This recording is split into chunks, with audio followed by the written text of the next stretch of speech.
واجعله لنا هجتين يا رب العالمين.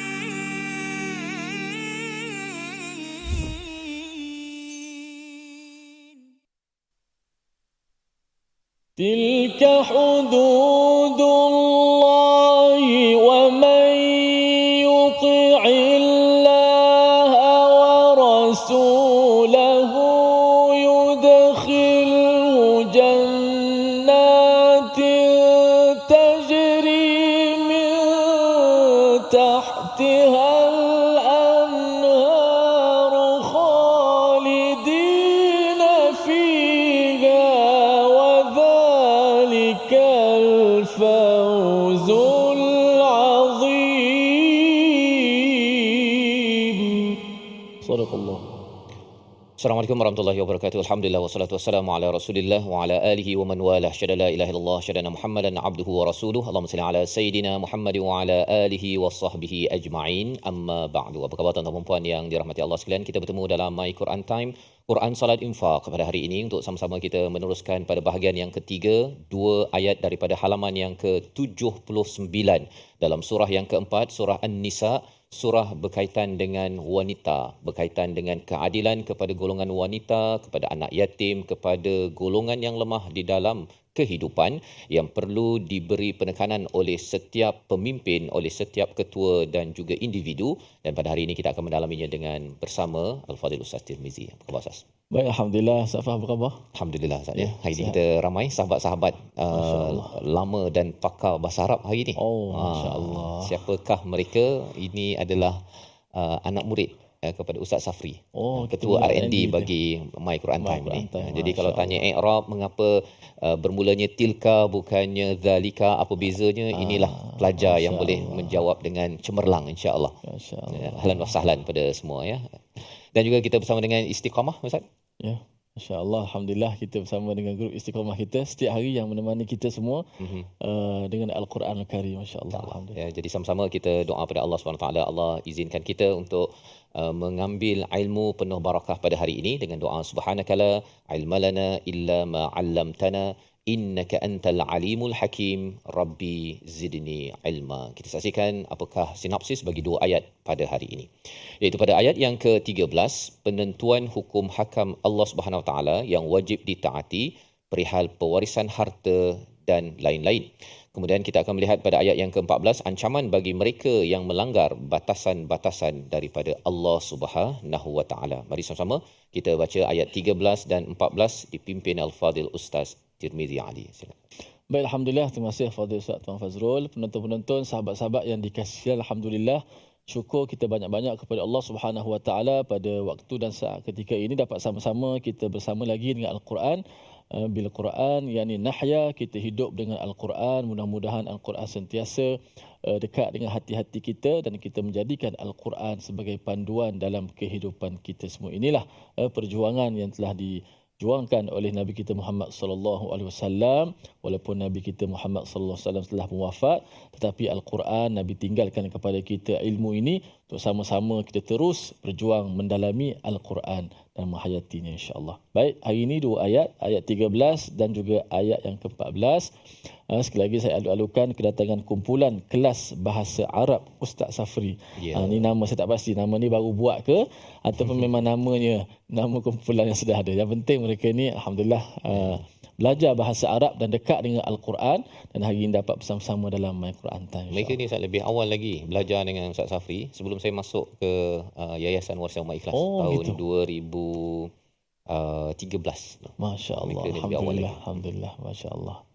Baik, alhamdulillah. Jom kita hayati bacaan ini dengan makna-makna yang terkandung dalam ayat ini sebagaimana telah dimukadimahkan sinopsis ayat 2 ayat yang kita belajar pada hari ini. A'udzubillahi minasyaitonirrajim. Tilka hududullah wa man yuti'illah wa rasulahu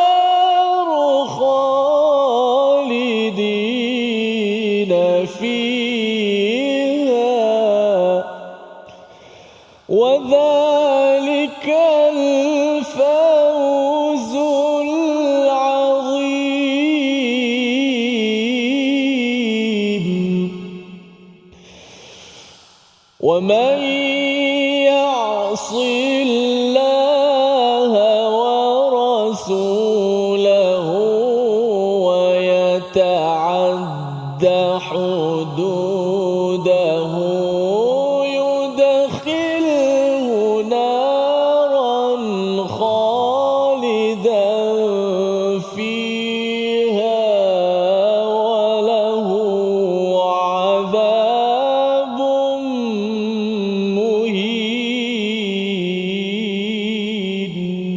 صدق الله. Surah Al-Azim, gitulah bacaan daripada ayat yang ke-13 dan 14 untuk sama-sama kita melihat kepada kesimpulan ya, kepada ayat 1 hingga ayat 12 yang telah pun kita belajar daripada surah An-Nisa. Jadi apabila kita melihat kepada ayat 13 ini bermula dengan perkataan tilka, itulah ya, ia merujuk menurut Ibnu Abbas Ustaznya merujuk pada ayat yang sebelumnya berkaitan dengan miras, tentang hukum pewarisan, bagaimana dibahagikan harta kepada kaum kerabat, kepada anak isteri, suami. Itulah yang diberikan pendapat oleh Ibnu Abbas, tetapi kebanyakan ulama menyatakan bahawa tilka ini merujuk seawal daripada surah An-Nisa, daripada ayat pertama berkaitan dengan takwa kepada Rabb, kepada Allah, bagaimana hubungan antara lelaki wanita daripada satu keturunan, dan kemudian diikuti dengan hukuman ataupun peraturan kepada anak yatim, bagaimana menguruskannya, dan diakhiri dengan miras, tentang hukum ataupun ilmu berkaitan dengan pewarisan.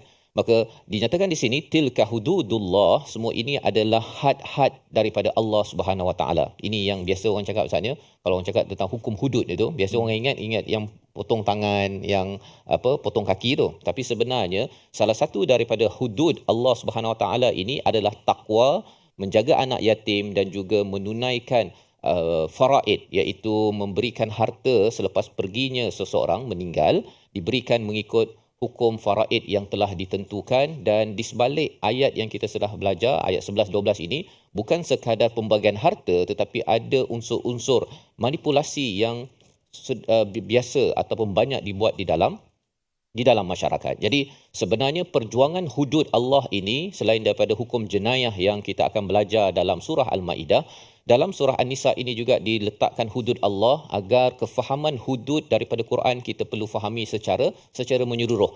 Jangan kata, kalau kita nak melaksanakan hudud Allah ini mesti nanti habislah potong tangan apa sebagainya. Bukan sekadar itu. Kefahaman hudud Allah ini salah satunya ialah takwa. Seawal ayat yang pertama, ia perlu dibina di antara lelaki, perempuan, bagi seorang suami perlu bertakwa, bagi seorang isteri perlu bertakwa, dan seterusnya bagaimana menguruskan anak yatim dan juga hukum faraid yang telah kita belajar. Kerana kalau katakan dalam rumah pun bahagian takwa itu tidak diperjuangkan, maka itu maksudnya tidak menjaga hudud Allah Subhanahu Wa Taala. Kalau faraid itu tidak dijaga dalam pembahagian harta ataupun anak yatim tidak dikisahkan dalam kehidupan, itu maksudnya perjuangan hudud ini perlu dikuatkan oleh tuan-tuan yang berada di studio kita bersama, tuan-tuan yang berada di rumah, kita perlu kuatkan. Kalau tidak, apa jadi? Kita perjuangkan perlembagaan untuk yang hukum hudud jenayah tersebut, itu yang diperjuangkan, tetapi rupanya dalam rumah tak sembahyang. Kan? Ataupun dalam rumah itu yang si suami itu pergi pelempang kepada si isterinya, ataupun si suami tidak bekerja mencari nafkah untuk pastikan isteri jangan sampai satu sen pun perlu mencari nafkah, kecuali apabila berkomunikasi dengan cara yang terbaik, bukannya menekan-nekan. Kerana unsur dalam rumah itulah yang diberi penekanan seawal ayat pertama sehinggalah bawa kepada ayat yang ke-12, dan inilah yang digelar sebagai hudud Allah dalam surah An-Nisa. Nah, lebih daripada itu, apakah perkataan yang ditekankan di sini? Wa may yuti'illaha wa rasulahu. Barang siapa yang mentaati Allah dan Rasul, ada ganjaran syurga yang kita nak bincang selepas ini.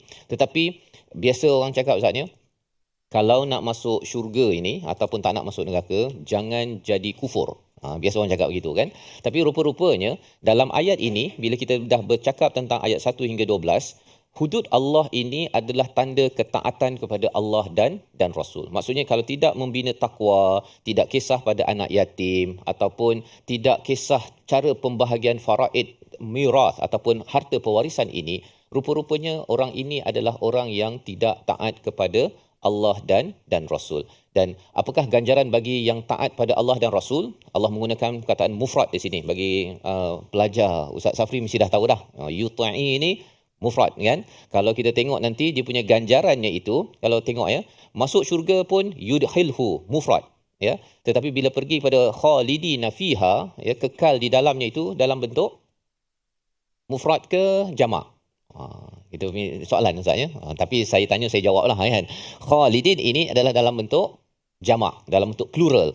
Jadi awalnya itu singular, tetapi mengapa seorang-seorang, tapi bila dah sampai ke syurga itu mengapa pula Allah cakap masuk syurga yudkhilhu mufrad, tapi bila bersama di dalam syurga kekal itu dalam bentuk plural ataupun jamak? Persoalan ini kita akan bincangkan sebentar lagi. Kita berehat sebentar, My Quran Time, Quran Salat Infaq, insya-Allah. واجعله لنا هجتين يا رب العالمين.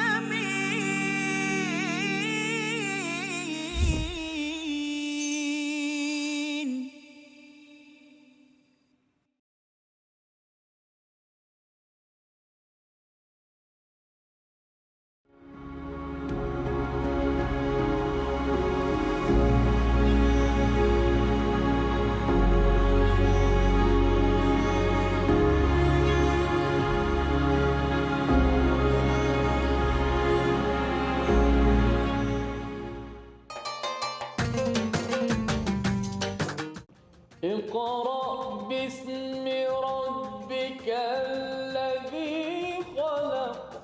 Hayati isi kandungan Al-Quran dalam My Quran Time. Setiap hari jam 12 tengah hari di TV9 dan saluran Astro 149. Quran, Salat, Infak.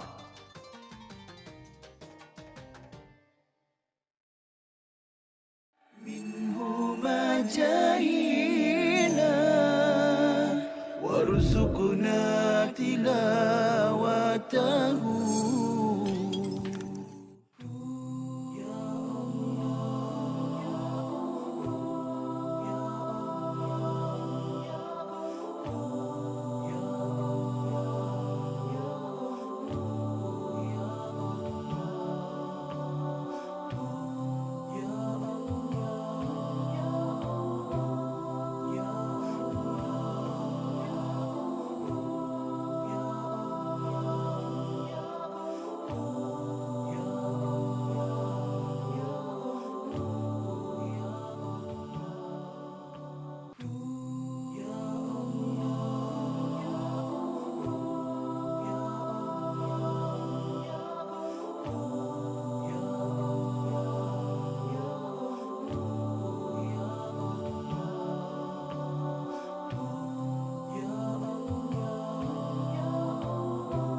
واجعله لنا هجتين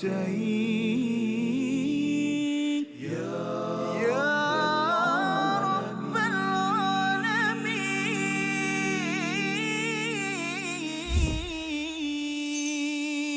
العالمين.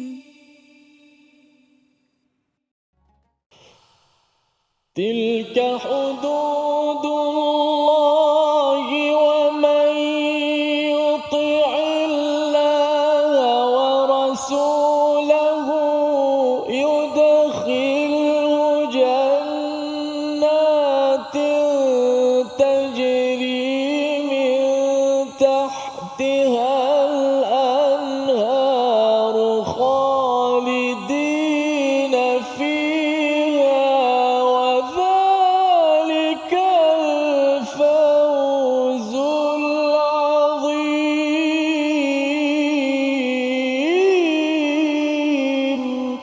صدق الله. Kembali kita dalam My Quran Time, Quran Salat Infaq. Pada hari ini sama-sama kita membincangkan ayat 13 dan 14, dan sebentar tadi sudah pun kita melihat bagaimana Allah membuat kesimpulan tilka hududullah. Semua ini adalah had-had yang telah ditetapkan Allah Subhanahu Wa Taala. Bagi tuan-tuan yang pernah belajar matematik tambahan ataupun calculus dalam kejuruteraan contohnya, kita mungkin pernah jumpa satu istilah Ustaz ya, dalam matematik tambahan ini namanya had. Had dalam bahasa Inggerisnya limit, ya. Jadi kalau dia ada soalan 1 atas P contohnya, kita tak boleh tahu jawapannya macam mana. Tapi kalau kita letak limit had P mendekati kepada 1 atas 1 sama dengan 1. Lebih kurang gitulah dia punya. Had tu memang daripada perkataan bahasa Arab lah kan. Bahasa Arab. Kan hudud, had. Betul. Dan dia dah masuk kepada dalam matematik, pasal kalau tak ada had, Ustaz, soalan itu tak dapat diselesaikan. Dia punya batasan limit lah. Batasan. Jadi dari dalam had yang dinyatakan dalam Al-Quran, kalau had tidak dinyatakan oleh Allah Subhanahu Wa Taala, apa jadi? Masalah di dunia ini tak selesai. Ya, tak selesai. Isu anak yatim, isu lelaki perempuan, suami isteri, tentang harta pusaka ni bergaduh tak ada limit. Tidak ada had.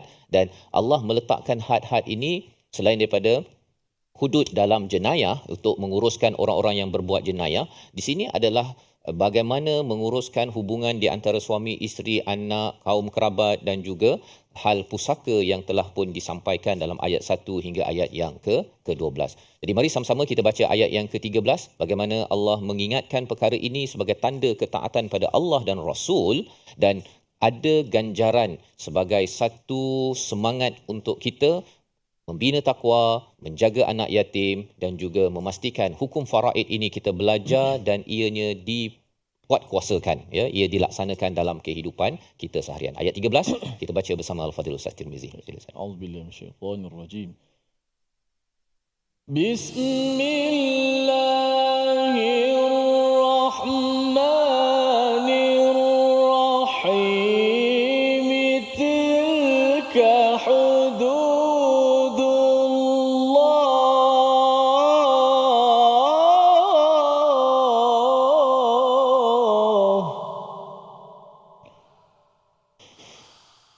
ومن يطع الله ورسوله يدخله جنات تجري من تحتها الأنهار خالدين فيها وذلك الفوز العظيم.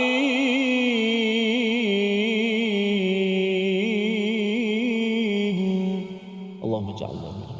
Amin amin ya rabbal alamin. Moga-moga Allah kurniakan kepada kita dapat masuk ke dalam syurga bila Allah menggunakan perkataan wa may yuti'illaha wa rasulahu dalam bentuk singular saatnya, nak menunjukkan bahawa perjuangan untuk membina takwa, membina keadilan dalam keluarga. Kalau katakan ada yang memilih untuk ada 1 2 3 4 keluarga, Ustaz, kan, maksudnya keadilan itu perlu diusahakan di peringkat individu. Maksudnya setiap individu bertanggungjawab menjaga anak yatim, setiap individu secara singular, ya.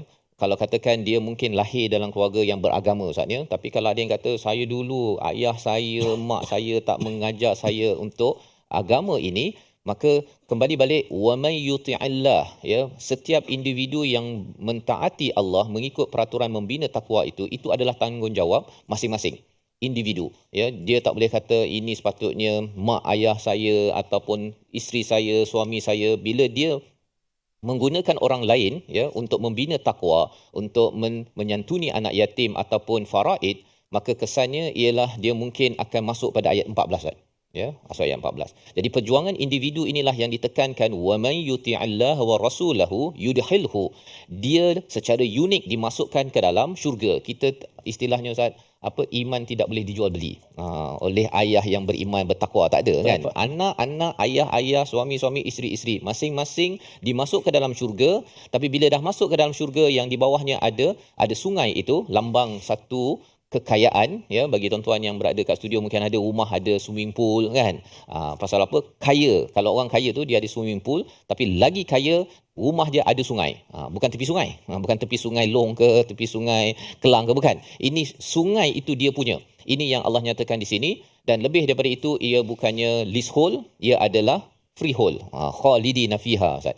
Cuma kita beri perhatian kepada perkataan khalidina fiha ini dalam bentuk jamak, dalam bentuk plural. Mengapa? Kerana orang masuk syurga, Ustaz, dia maksudnya si suami masuk, Si isteri masuk, ya, kemudian anak masuk, sekali jumpa kat sana, itu adalah puncak kebahagiaan. Selain daripada bertemu Allah Subhanahu Wa Taala. Tak naklah katakan dia masuk seorang-seorang, dia makan anggur yang paling sedap tu seorang-seorang aja. Kan, cuba tuan-tuan bayangkanlah, ya, kalau datang program begini, lepas ni bila habis tuan-tuan yang berada di rumah makan tengah hari, makan seorang-seorang.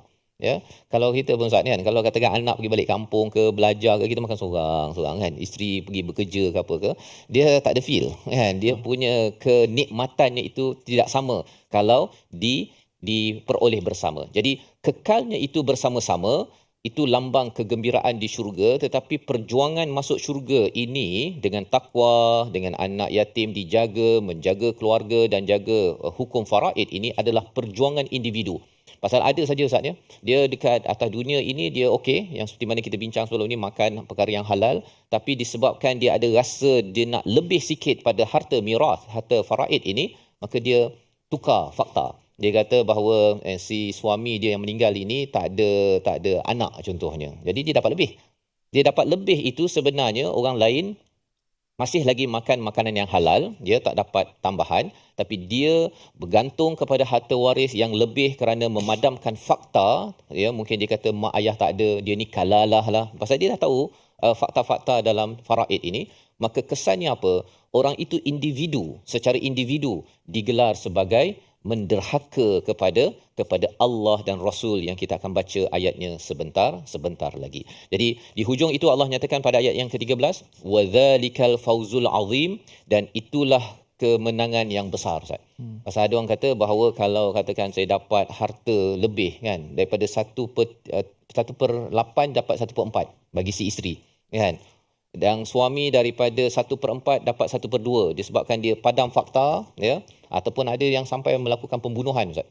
Pembunuhan untuk memastikan dianggap si siapa? Si mati itu kalalah.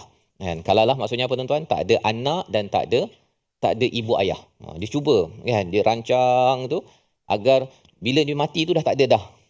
Mak ayah tak ada, anak tak ada. Anak seorang, tinggal mak dia seorang. Jadi dia jadi akhirnya dia dapat lebih, ya. Jadi rupanya kalau dia rasa bahawa dia dapat lebih itu sebagai kejayaan, sebenarnya kejayaan yang sebenar-benarnya, kejayaan yang besar adalah apabila seseorang itu berteraskan takwa, menjaga hudud Allah Subhanahu Wa Taala. Membawa kepada perkataan pilihan kita pada hari ini, kita saksikan, iaitu perkataannya wa may ya'sillah wa rasulahu, iaitu kita beri perhatian pada perkataan ya'si, ada kaitan dengan perkataan asa, kata akarnya, derhaka, dan dia ada kaitan daripada ayat ini, ada perkataan ini juga membawa pada perkataan maksiat.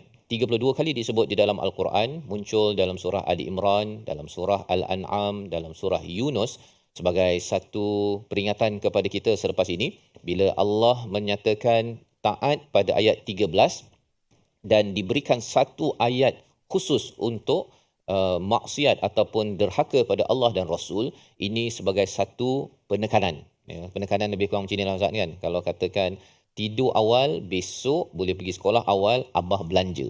Begitu kan. Tapi kalau kata siapa bangun lewat, kan, kalau pergi sekolah lewat, seminggu tak boleh pergi kedai, abah belanja.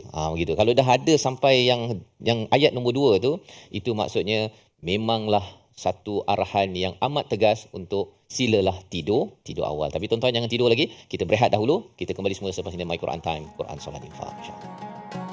واجعله لنا هجتين يا رب العالمين.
تلاوته.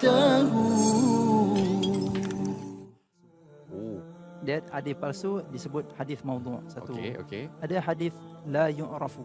Hadis yang tak diketahui. Okey, La yasih, tidak sahih. tidak sahih. Ada satu jenama dia la aslalahu, tidak ada asal.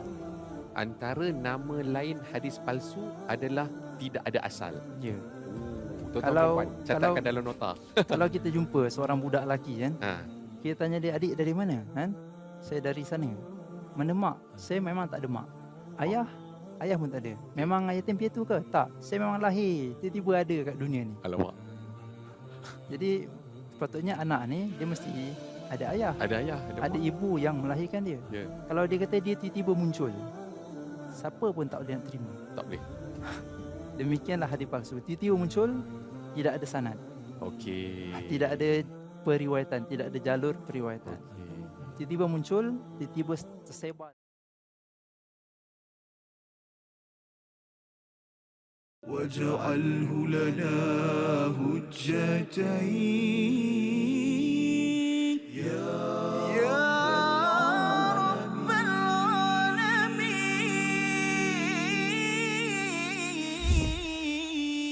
العالمين.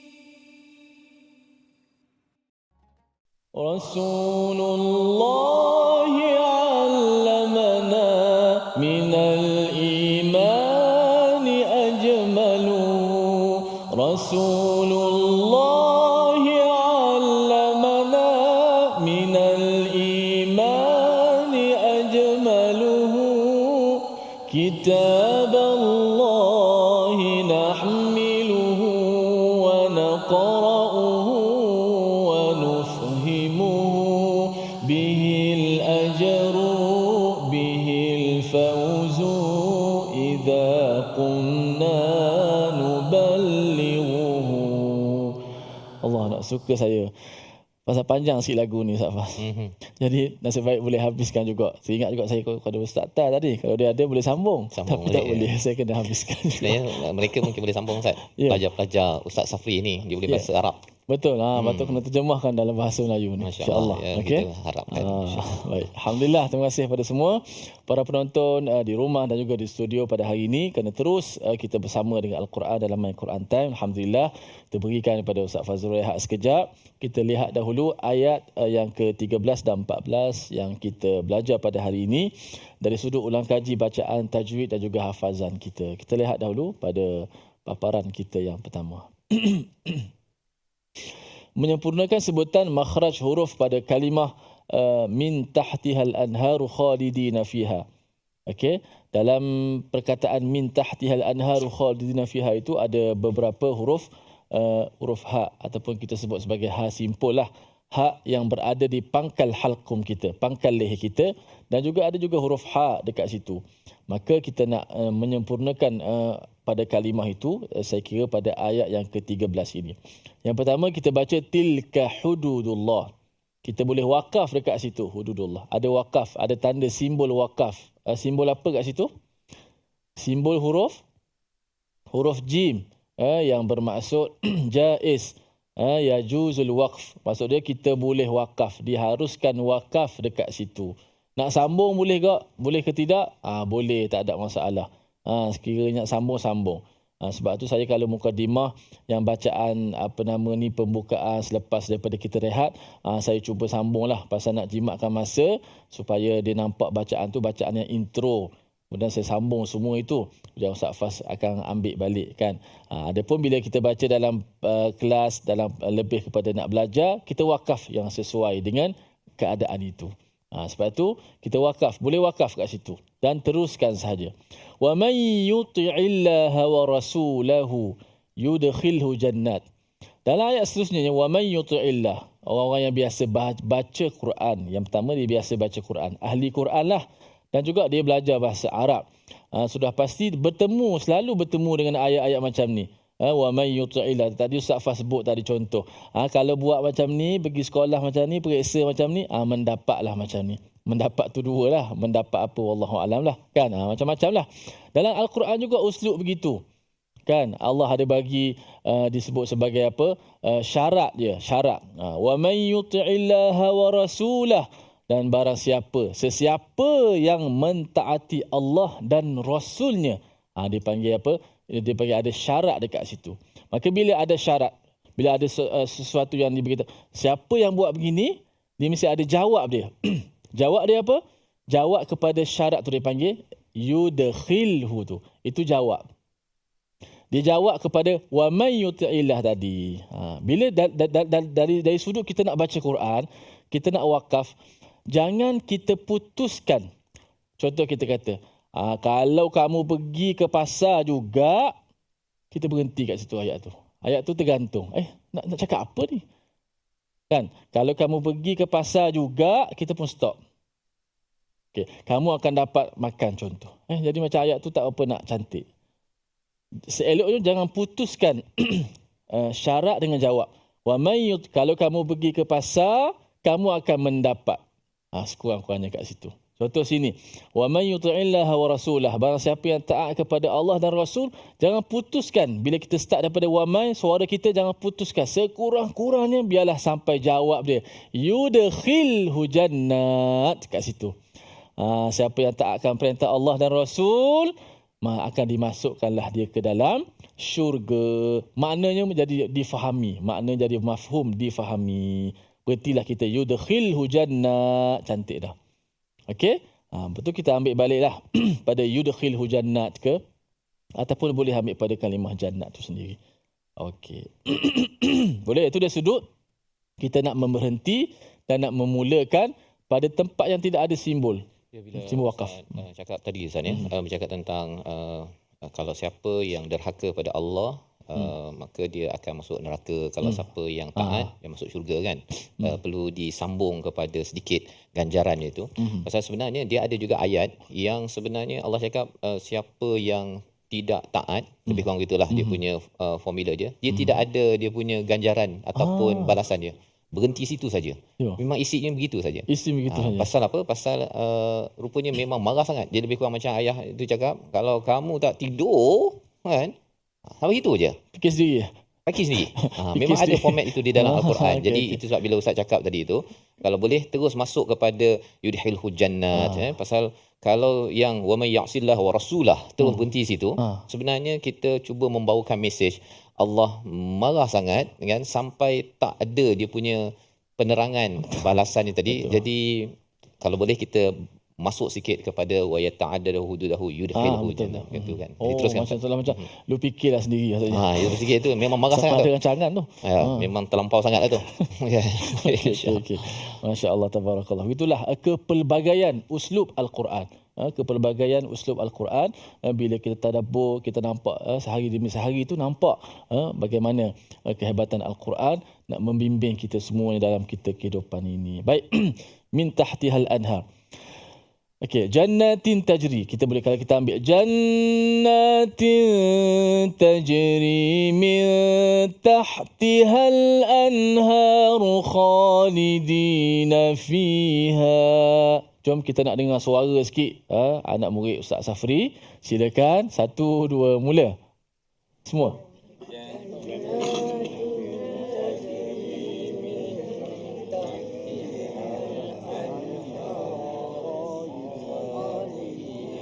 Okey, ikut key saya. Saya buat tinggi sikit lah. Tilka hududullah. Tilka ومن يطع الله ورسوله يدخله جنات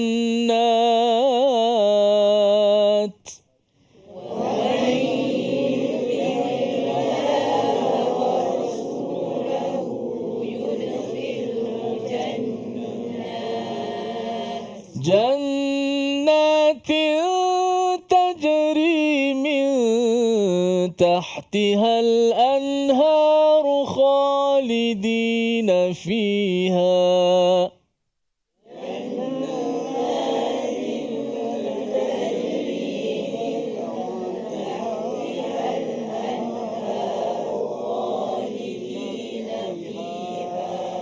جنات تجري من تحتها الأنهار خالدين فيها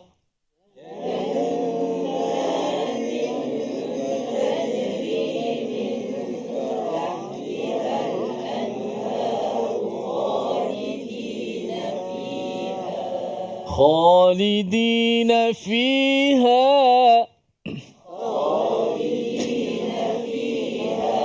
خالدين فيها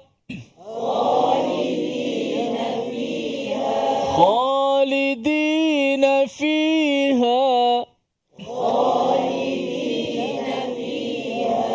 جنات تجري من تحتها الأنهار خالدين فيها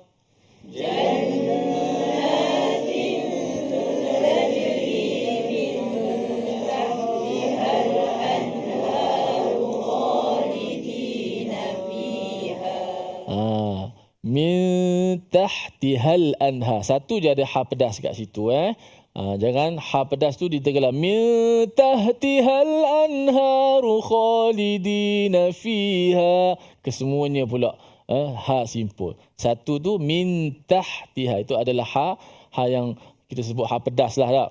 Okey, berikan hak dia, berikan sifat-sifat dia biar jelas.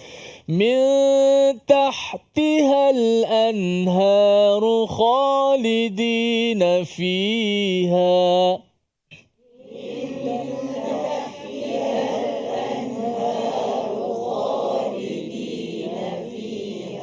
Aywa, cantik Jannatin tajri min tahtihal anharu khalidina fiha.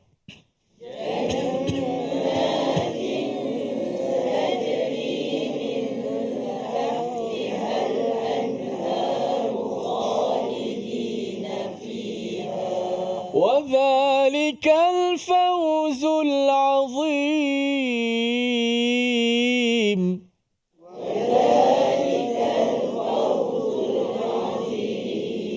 وذلك الفوز العظيم.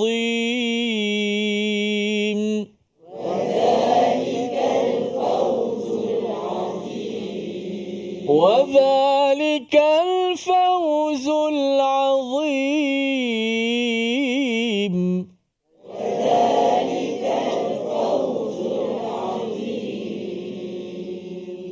Tanpa melihat mushaf. Tilka hududullah.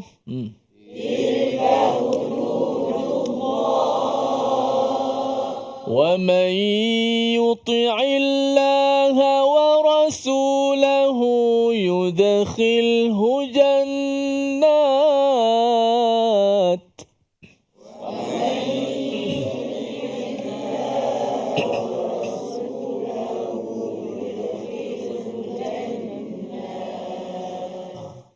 Okey, makin slow tapi okey lagi ni makin kuatlah sebab ayat ni biasa dah.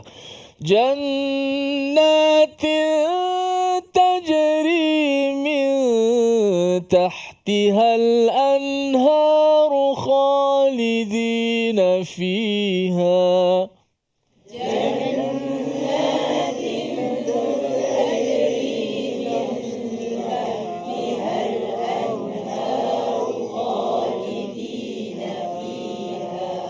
وذلك الفوز العظيم.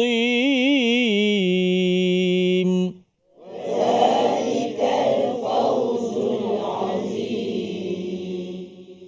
Moga Allah Ta'ala jadikan kita di kalangan orang-orang yang diberikan syurga dengan taat kepada Allah dan Rasulnya. Alhamdulillah, itulah indahnya Al-Quran apabila diulang-ulang ayat, menetapkan lagi pendirian kita, dan mudah-mudahan Allah Subhanahu Wa Taala menguatkan hati-hati kita semua. Maqam apa tadi?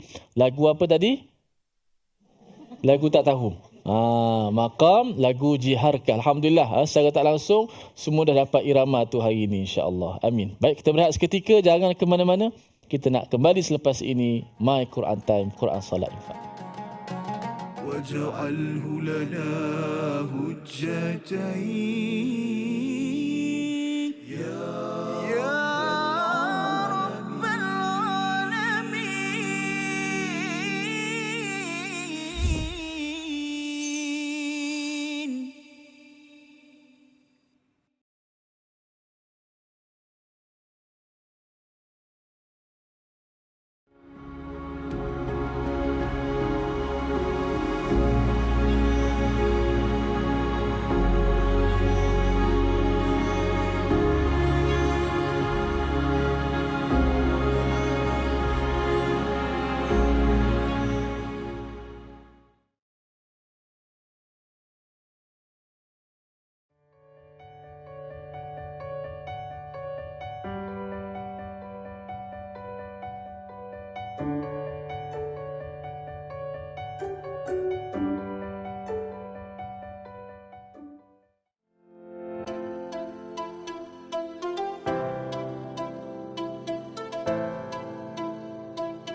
جاهينا وارزقنا تلاوته. Ketika mana berlakunya penyakit ataupun wabak yang besar itu, adakah itulah solat tu dibolehkan ataupun tidak, bagaimana? Okey, baik. Yang ni sebenarnya satu soalan yang memang biasa ditanya.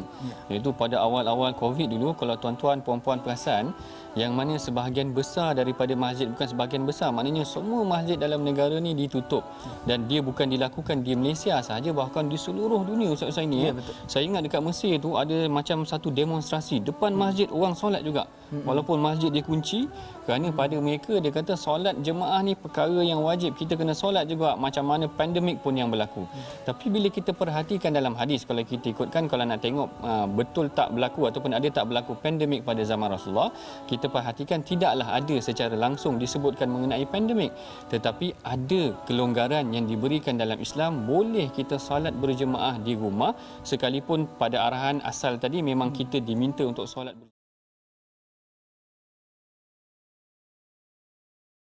واجعله لنا هجتين يا رب العالمين.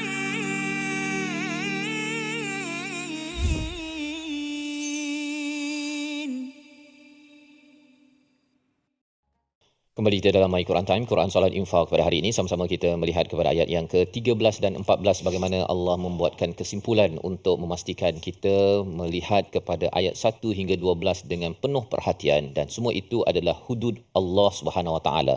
Had-had yang perlu kita beri perhatian kerana ia akan menguruskan pelbagai cabaran, ujian, masalah dalam kehidupan manusia, lelaki dan wanita. Apatah lagi apabila kita maklum dalam tradisi jahiliah, mereka mengenakan ataupun memandang hina kepada golongan wanita, kepada anak yatim dan anak kecil. Sehingga kan faraid ataupun pembagian harta pusaka itu tidak diberikan kepada golongan-golongan ini. Maka apakah lagi warning ataupun amaran daripada Allah Subhanahu Wa Taala untuk memastikan bahawa kita semua memberi perhatian kepada apa yang telah pun kita belajar daripada ayat 1 hingga ayat 12. Kita baca ayat 14, satu amaran daripada Allah agar jangan kita memandang enteng kepada takwa, keadilan anak yatim dan juga kepada faraid. Bersama Al-Fadhil Ustaz Tarmizi. Kita baca pada ayat yang ke-14. Kalau ayat 13 pasal disebut pakai syurga, orang yang taat. Ayat 14 ada disebut pakai nar, ada tentang neraka. Mudah-mudahan kita baca tadi dengan penuh pengharapan untuk nak syurga. Ayat 14 kita baca dengan penuh pengharapan Allah Ta'ala selamatkan kita daripada neraka. Menghayati tentang ayat yang kita baca. A'udzubillahi minasyaitonirrajim. Wa man ya'sillah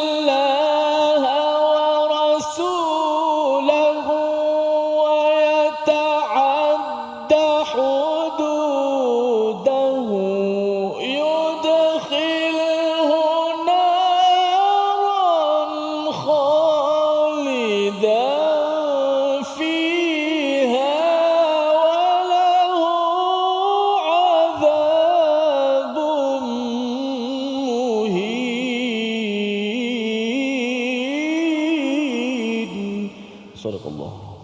Surah Al-Nazim, dan barang siapa menderhaka kepada Allah dan Rasul dan melanggar batas-batas hukumnya, niscaya Allah memasukkannya ke dalam api neraka, dia kekal di dalamnya dan dia akan mendapat azab yang menghinakan. Kali ini Allah menyatakan dalam bentuk singular, Ustaz ya, sama seperti ayat di atas, tapi kali ini bagi mereka yang menderhaka kepada Allah dan Rasul, iaitu dia melanggar kepada had-had Allah Subhanahu Wa Taala, di mana bila bercakap tentang takwa, perlu dibina dalam diri seorang lelaki, seorang wanita, perlu dibina keadilan kalau ada 1, 2, 3, 4 keluarga, menjaga anak yatim dan juga menunaikan hukum faraid yang telah pun kita belajar. Maka apa kesannya? Yudkhilhu naran khalidan fiha. Dia dimasukkan secara individu ke dalam neraka, khalidan fiha. Beza sikit Ustaz ya. Kalau dalam syurga itu khalidina fiha, kali ini dalam bentuk singular, khalidan fiha. Mengapa? Kerana hukuman Ustaz. Hukuman lain pula. Hukuman kena bagi seorang-seorang. Seorang-seorang. Ya, dia tak boleh ramai-ramai. Ya, kita ambil anak-anak lah kan. Dia buat bising dalam kelas ke apa ke, ataupun tak buat kerja rumah, ada 3 orang. Ya, 3 orang. Kita denda dia dengan seorang kena apa? Kena angkat kaki, contoh sebelah, contohlah kan. Seorang lagi kena angkat kaki, seorang angkat kaki. Kalau diasingkan seorang kat sana, seorang lagi kat sini, seorang lagi kat sana, memang dia terseksa Ustaz. Memang terseksa. Tapi kalau angkat kaki letak dekat-dekat 3 orang tu, kan? Dia lagi suka. Kan? Dia asyik bertukar-tukar kaki pula selepas itu. Pasal apa? Pasal hukuman kalau dibuat bersama-sama, itu masuk penjara. Kalau dia banyak dalam satu penjara tu, dalam sel tu kan, ada banyak orang, dia boleh berborak. Kau buat apa dulu? Kau bunuh, baru 2 orang. Aku 3 orang. Dia boleh berborak-borak dan itu adalah kelab yang amat menggembirakan. Jadi, kaedah untuk denda, kaedah untuk denda Ustaz ya. Kalau anak kan, nak denda, bagi dia duduk kat sini 5 minit. Jangan cakap, jangan jumpa orang. Kan, ataupun dalam bilik ke, itu adalah hukuman yang amat-amat mengerikan bagi seorang anak. Apatah lagi kalau seorang ayah ataupun orang dewasa, bila diberikan hukuman di neraka ini seorang-seorang, khalidan fiha, itu adalah sebagai satu hukuman yang amat-amat dahsyat. Dan sudah tentunya bila bercakap tentang seorang-seorang, tak ada orang kenal Ustaz kan? Sepatutnya relax lah kan? Tak ada pula rasa terhina pasal orang lain. Tidak ada bersama. Tetapi di hujung itu Allah menyatakan walahu azabun muhin. Baginya adalah azab yang amat menghinakan. Mengapa hina? Pada waktu itu dia akan teringat balik kepada pasangannya, kepada anaknya yang tak ada bersama, ya, tak dapat hidup bersama. Dulu mungkin dekat dunia boleh pergi bercuti, naik kereta, tetapi kali ini dia seorang-seorang sahaja yang menghadap kepada siksaan tersebut dan dia tak tahu apa nasib mereka. Entah-entah mereka berada di syurga, ya, makan anggur dengan bahagianya, dia seorang saja yang tak dapat. Pasal apa? Pasal dulu bab faraid ambil lebih. Kan, ataupun bab anak yatim ini dia pergi sapu duit yayasan untuk anak yatim, ataupun dalam bab takwa dia mungkin tidak menjaga nafkah, ataupun dia ambil duit isteri kemudian dia suruh paksa isteri untuk menafkahi kepada keluarga, dia duduk relax goyang kaki kan, tarik satu pada setiap hari. Maka kerana dulu di dunia sudah pun mendapat banyak habuan yang sebenarnya sedikit, rupa-rupanya Allah menyatakan di sini bagi orang yang memang tidak bertaubat dan memang hidupnya penuh dengan melanggar hudud Allah Subhanahu Wa Taala, khalidan fiha. Perbincangan ayat ini Ustaz ya, kena faham dengan betul pasal ada juga kumpulan yang menyatakan ini tanda bahawa siapa buat maksiat dia akan masuk neraka selama-lamanya walaupun orang Islam. Sebenarnya kefahaman itu silap disebabkan apa?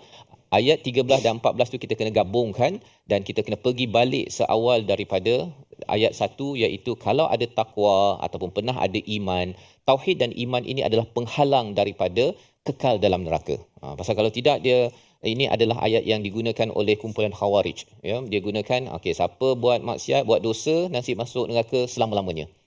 Dia gunakan ayat 14 ini sahaja, ya. Jadi ini penting untuk tuan-tuan, ya, untuk kita faham Quran ini secara menyeluruh dan harapnya kita dijauhkan daripada azab Allah walaupun satu saat, kerana kita tahu bahawanya ia amatlah menyeksakan. Membawa kepada resolusi kita pada hari ini, kita saksikan, iaitu yang pertama, tidak mengubah kaedah yang Allah tetapkan mengikut kemahuan sendiri, ya, terutama bila kita bercakap tentang hukum pewarisan dalam ayat 11 dan 12.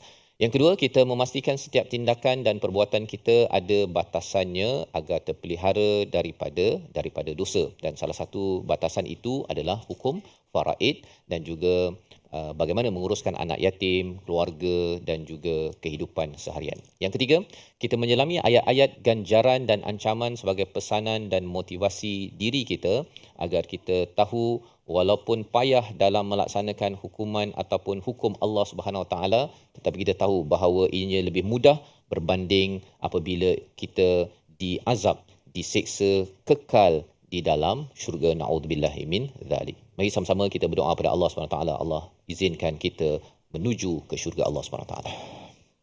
Bismillahirrahmanirrahim. Alhamdulillah rabbil alamin wassalatu wassalamu ala asyrafil mursalin wa ala alihi wa sahbihi ajma'in. Ya Allah Tuhan kami, bila kekuatan kepada kami untuk sentiasa kami melakukan kebaikan ya Allah. Ya Allah, bila kekuatan kepada kami untuk kami terus melakukan ketaatan kepadamu ya Allah.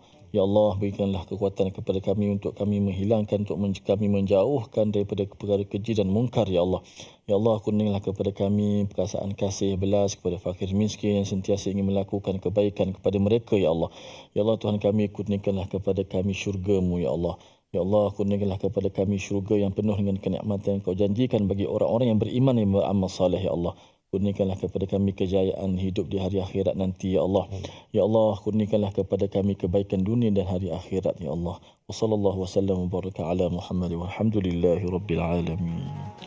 Amin amin ya rabbal alamin. Moga-moga Allah mengabulkan doa kita pada hari ini, menerima segala amal kita dan kita ingin menjadi orang yang dimuliakan Allah, bukan yang dihina sebagaimana hujung ayat 14. Hina, jangan sampai hina di sana kerana apa? Merasa terhina ke atas dunia Ustaz. Ya, kerana memilih jalan takwa, ada orang rasa bahawa alamak tak cool menjadi orang menuju takwa ataupun memperjuangkan keadilan ya, ataupun dia merasakan terhina kalau urus anak yatim ataupun terhina dapat faraid sikit.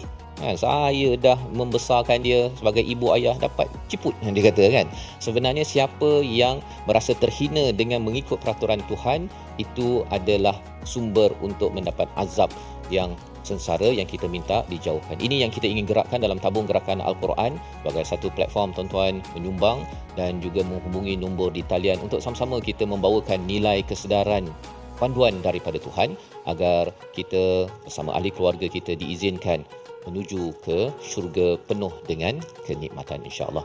Di hujung ini kita ada satu pantun Ustaz ya. Pantun, pantun ikan kaloi melompat ria. Ikan siakap tiga rasa. Sedap Ustaz ya. Tunaikan faraid, bina takwa ya. Moga kita diizin ke syurga. Jadi sama-sama kita harapkan kita terus diberikan panduan, kekuatan untuk membina takwa dalam hidup kita, dan kita bertemu lagi pada sesi akan datang dalam My Quran Time, Quran, Salat, Infaq insya-Allah.